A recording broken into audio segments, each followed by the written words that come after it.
You like the movie Django. You are the character of Samuel L. Jackson.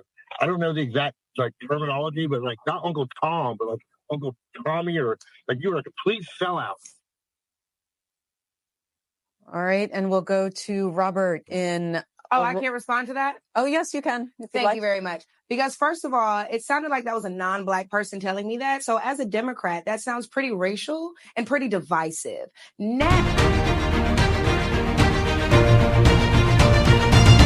Welcome back, Warriors. It's me, Linda B. Thank you all so much for joining me here today. Today, I have more Michaelah Montgomery. You know Michaelah. She was the girl in Chick-fil-A that greeted Donald Trump and said, "Hey, Mr. President Trump, we support you." And she was also a speaker at the rally in Atlanta. Here she is talking to C-SPAN about a lot of things concerning Black voters. But before we get into it, don't forget you got to like, comment, share, subscribe, hit that notification bell, watch the video to the end. Now let's get into it. Michaelah, the Atlanta rally that we were talking about where you introduced former President Trump, a few days before that, he spoke to the National Association of Black Journalists, and he talked about Vice President Harris's racial identity, that she had become Black. A lot of critics said that hurt him with Black voters.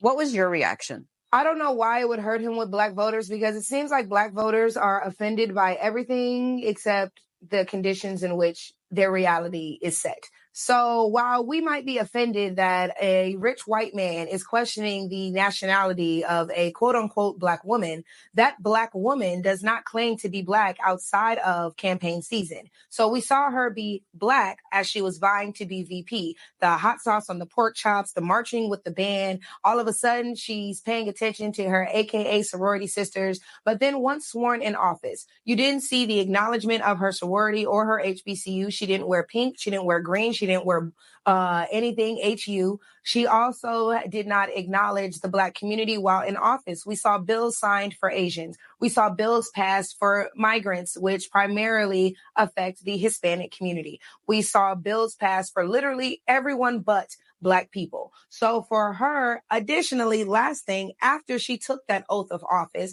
she went on record to say that she was the first South Asian vice president.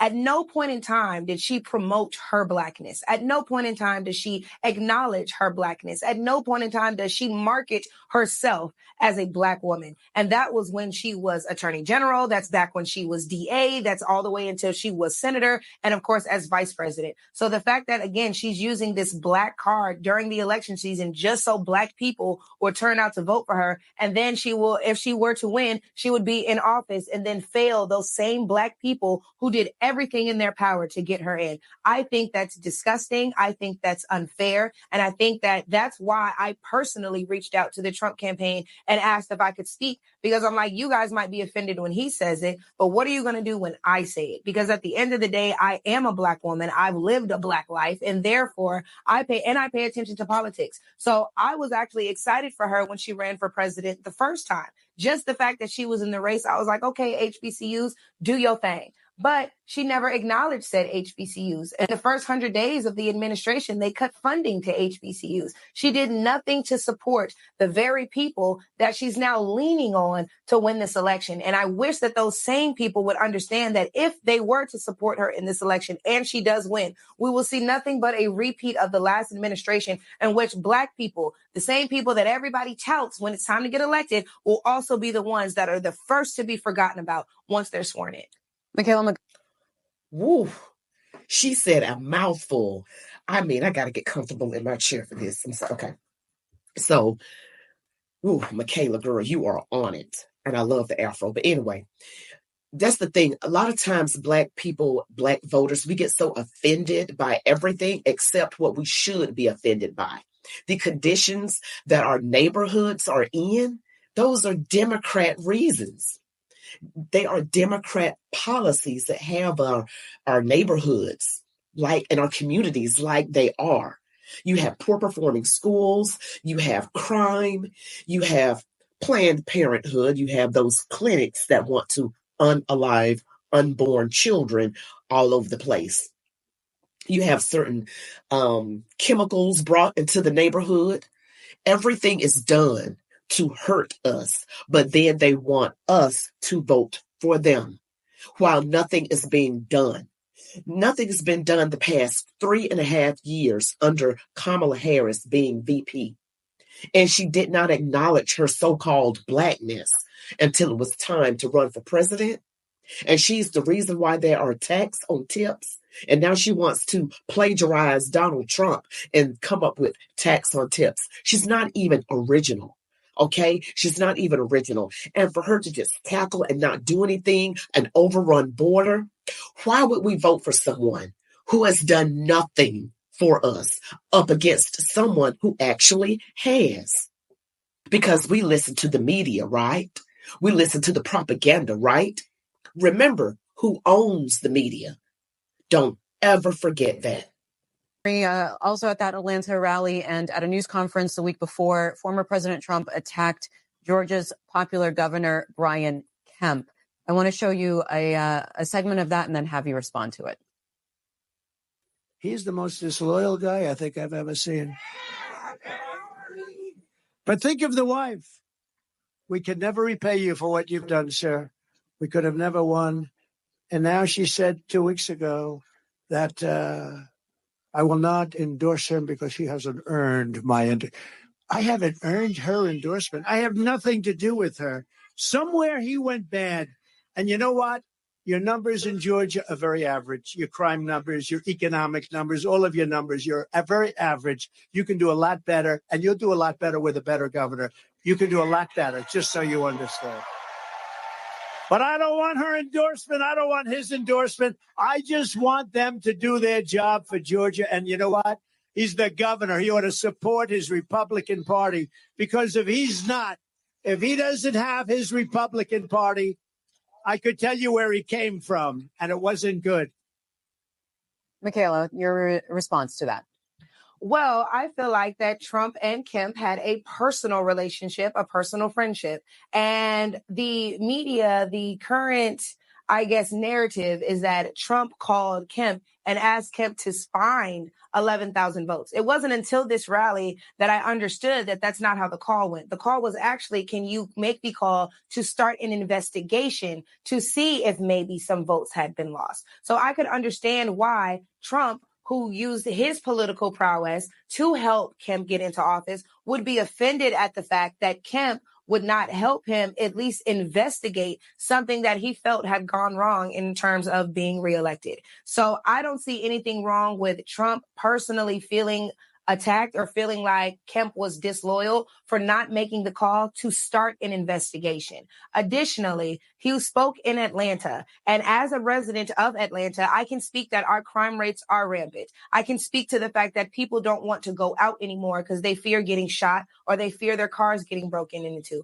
I can tell you that kids no longer walk to the park or go hang out at the bowling alley or the skating rink or anything like that because crime legitimately is an issue here. Now, what more can our governor do about it? I honestly would not know, because that seems more like a mayoral issue. However, of course, Kemp can get up and shine a light onto the things that are happening in Atlanta and the surrounding cities in Georgia, of course, where they might be facing similar problems. So while I myself haven't received I haven't had a bad experience with Governor Kemp myself, I'm not going to act like I don't understand why Trump would get up and talk about his bad experience with Kemp. And additionally, the Republican Party is all about loyalty. So it kind of does make you want to say, yeah, it is pretty interesting that a Republican governor would not support the Republican Party's nomination for president. I can understand why Trump was upset that he did not get an endorsement from the two people he endorsed and helped get elected. And that's what I was just saying recently. How in the world? I remember when Donald Trump came to my hometown some years ago. It was bagged up. You could not get in. This was in my TDS years, and people that I worshiped with were trying to get to the rally. I wasn't trying to go because, unfortunately, at that time, I believed the propaganda coming from the news media. So I remember when Donald Trump helped Brian Kemp get elected as governor of Georgia. He helped him. A Trump endorsement in the Republican Party is huge. And then for Brian Kemp to seemingly, now Brian Kemp, he did him wrong. He really did. He did Trump wrong, in my opinion, by not helping him investigate what Trump perceived as some indiscrepancies in the election. Not saying which way, I'm not saying how that went. I'm just saying Donald Trump, that phone call was really about go investigate more, not just make up votes. You know what I mean? So sometimes we take out of a phone call what we want to take out of it when we're trying to demonize someone in particular.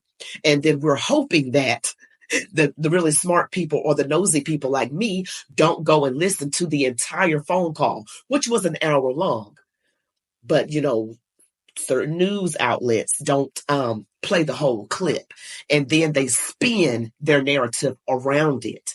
And this whole thing that's going on in Georgia, the Georgia election interference case, they're blaming it on someone who's just asking, they're inquiring about what happened, what went wrong when he had all this support. What went wrong? I would be upset too if I was Donald Trump. I would be upset. I'm like, think about, you help someone in a great need. I mean, you really put yourself out there, then they get what they want and they turn on you. That's not acceptable. This is a comment we got on X from Eric, who says, if you want to understand the problem Trump created for himself in Georgia, today on the radio, 9 out of 10 callers are women, and they're all mad at him for attacking Brian Kemp's wife. Let's go to calls now. Kayla, Charlie's in Jones. We're about to go to the part. This is on C-SPAN, and I'll put the full link in the description. And this is from just a few days ago. And I just want to say that this little post on social media was talking about how the women were upset at Trump for saying something against his wife, Brian Kemp's wife. But the thing about it is, yes, Donald Trump says things that he shouldn't say. I agree. But can we focus on policies here? I mean, what other options do we have? Do we want to continue with the foolishness that's going on right now? We got to get smarter than getting in our emotions about things. It's facts over feelings. Borough, Arkansas, Republican. Good morning. Hey, I just wanted to ask you a little question about referendum voting. I think if we could vote on things ourselves, like this war in Ukraine or something, we could have some say in it. And at least this voting on John Smith or George, somebody, it doesn't matter who they are, they're not going to represent us. They'll get paid off. We have no say. This is an illusion of a democracy. And I also wanted to say, I think Donald Trump's a wonderful person, a really good man. I'd like to hear what you think about the Mar-a-Lago visit and how he is personally. I just, since we can't have any say in our own government, I think he is the answer. All right. Michaelah, Montgomery, any comment on referendum voting? I agree. Much like President Trump always says, they're not trying to stop. They're not trying to do something to him. They're trying to do something to us, and he's just in the way. I think referendum voting is something that we should support, because if the public had a say-so in funding Ukraine's war, I doubt that the funding would continue. If the public had a say-so in, do we want little boys competing in little girls sports, I doubt that the Democratic Party would keep pushing that in the name of tolerance. I think that if we had a right to vote on really a lot of the government spending and a lot of the foreign relation things that are going on, if we even had the right to vote on the migrant issue, and should migrants have, a clear path to citizenship, or should they have to go through processes like we see in other countries? I think that that's important, and I think that that is something that should be talked about. And Colin is calling us from Washington, D.C., Independent Line. Good morning. Good morning. Thank you for taking my call, and thank you for C-SPAN. I lived in Georgia during the 2020 election, and I didn't vote for Biden or Trump, but I do remember this same sort of rhetoric coming from Ms. Montgomery, trying to claim that, Black voters were going to change sides of the Republican Party. And in 2020, I think the Black percentage was like 6% for Trump. So I just find it funny that every 4 years, the same, kind of song and dance gets laundered by the Republican Party. And I think it's worth mentioning that, Ms. Montgomery, she was the former city director of Blexit, which is a far right, we're going to try and get, we're going to try and quote unquote free the plantation mentality is a literal quote of the organization of Black voters. And it's founded by Candace Owens, who's a far-right loon. So I just think it's disappointing when C-SPAN, platforms people like Michaelah Montgomery or Sebastian Gorka, or constantly refers to the Washington Examiner or the Washington Times, which are quite literally far-right newspapers that are made up. I mean, the Washington Examiner, go look up who founds them. Next, you're going to be, referring to the Epoch Times. So, all right, Colin, we'll get a response from Michaelah Montgomery. Go ahead, Michaelah. First of all, I'm a huge fan of Candace Owens, and I went to my first Blexit event here in Buckhead back in 2019.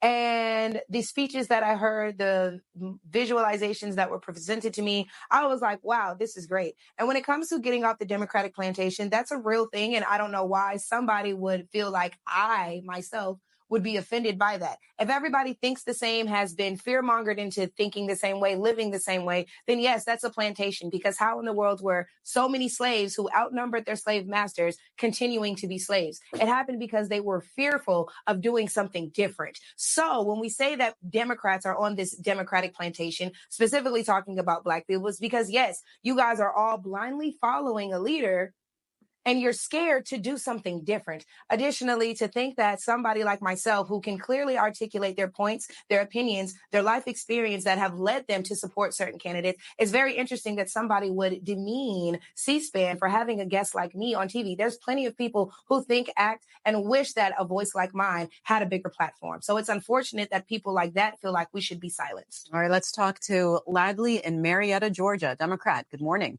Oh, here we got a Democrat caller. But anyway, we just got to see this because it's like you're Black. When you're Black and you're conservative, people get so angry. They get so upset. I'm dealing with something right now with my family, and they're talking about me in the room while I'm there in third person. Like people who won't vote for Kamala, they need their head examined. I'm thinking you need your head examined. But anyway, because they haven't done anything for anyone.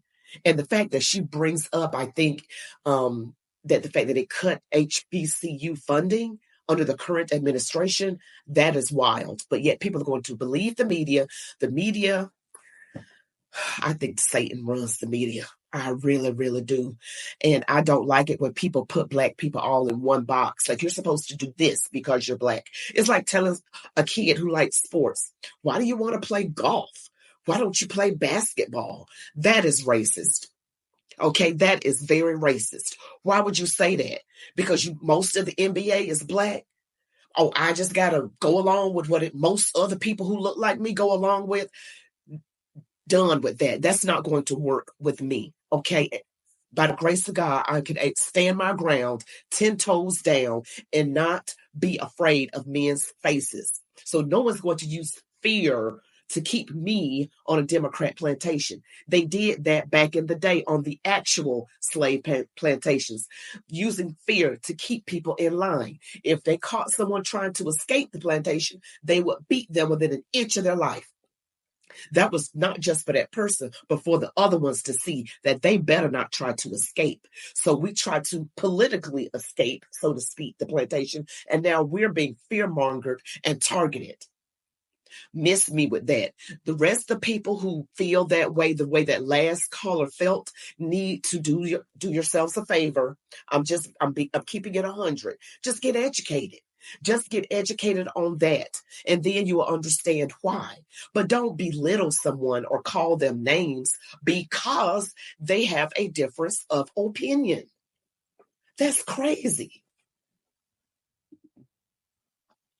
Yes, I did not know that you knew Candace Owens. Because she's pretty much been outcasted by the right because of her stances on Israel. But anyway, you will have a good job at Fox News at some point. I guarantee you that. And as soon as you point out the Democrats with their failures, you're absolutely right on some of the things. The Democrats fall short, but at least we try. I mean, the Republican policies are just the complete opposite. Okay, the last thing I want to say, they're never going to let you in the club. Okay, and you like the movie Django. You are the character of Samuel L. Jackson. I don't know the exact terminology, but not Uncle Tom, but Uncle Tommy, or you were a complete sellout. All right. And we'll go to Robert in. Oh, I can't respond to that? Oh, yes, you can. Thank you very much. Because first of all, it sounded like that was a non-Black person telling me that. So as a Democrat, that sounds pretty racial and pretty divisive. Next, it's very interesting that I, again, would be called names or be compared to fictional characters because of who I choose to support. Again, these people who are calling and making these derogatory statements about me, who I choose to support, are denying the fact that, again, who are you to tell me that my personal experience is invalid? I think that that's something that a lot of Democrats need to look within, because how have you tried? Kamala Harris is in office right now and has not tried to do anything about the border, has not tried to not tax people on tips, and has not tried to do anything about our failing education system. So everything that she's promising she can do for you on day one, she could do right now, but she's not trying to. So that's something to, for some Dems to take home. Yes, that's for some demon rats to take home, the Democrat voters, that is. I won't call Democrat voters demon rats, just the politicians. But anyway, yeah, take home that information, because Kamala Harris could be doing things right now. It's been just over 3.5 years, and she has done absolutely nothing. Absolutely nothing. And she's cackling. She refuses to do interviews. And we've got the DNC this week. We'll see if she actually ends up being the official Democrat nominee, because she can't do anything. Like I said, can't answer questions. Michaelah is doing a better job than Kamala is. This woman right here, Michaelah Montgomery, is answering questions from a broad spectrum of callers. She's taking questions from independent, Republican, and Democrat. And for someone to call her a sellout and compare her to that fictional character in Django, that movie, that slavery movie where Samuel L. Jackson was kissing up to the slave owner, kissing up and trying to turn in all the other slaves. That's the Democrat plantation in full effect. Michaelah is not that character. See, that caller needs to get educated, because Samuel L. Jackson portrayed the person that is an actual Democrat voter that's doing the work of a party that is anti-American, anti-God. So people who are just talking about, well, the Democrats do a better job. How? What are they doing?